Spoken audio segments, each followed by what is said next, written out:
uh, Gary, can you share what it is that gives you hope? Where do you find hope in all of this?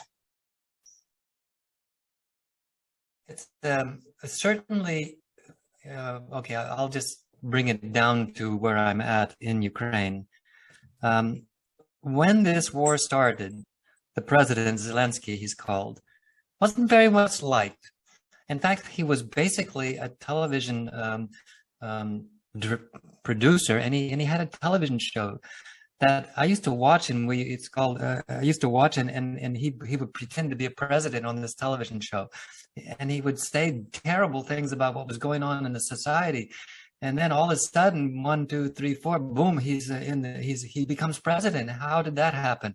And in the beginning, we didn't like him very much. A lot of people here in Ukraine. But as he sees what's happening in Ukraine and what needs to happen for the future, he's changed. And actually, the whole society in this country right now has actually been, I think, in actually influenced, even inspired by what he's doing. And you might have seen him on the news. You can look on YouTube and others. He's gone all over the place. He's talked to the diplomats here. He's talked to the parliaments there. He's talked to the Congress there. He's talked to the people in Canada. He's talked in the United States, in Europe, in Africa. And he's talking to all of them about what's going on. And he's saying, it's not just Ukraine people. You need to understand it's not just Ukraine, you know?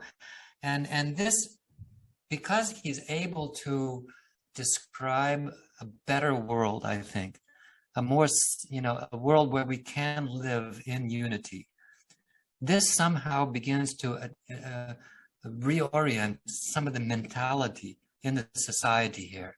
And I think ultimately we have to do that. We can't just continue to say, oh my God, it's getting bad. And then we do what, we always have done in the past. No. It's getting bad and we need to do better, And that's the best that I can say, that, because there's no real answer to these things other than the fact that we need to see what's going on and we need to do something about it. And okay, there may be different ways. There may be 10 different ways. There may be 20 different ways to do something about it to improve the situation, and I may have one and you may have one and somebody else may have one. Yeah. But we're all talking together and we find a certain agreement when we're doing this. I don't think any one of us individually, again, going back to the system approach of Capra and others, any one of us individually is going to say, just listen to me, I know everything. Forget about it. That's not the way the world works anymore.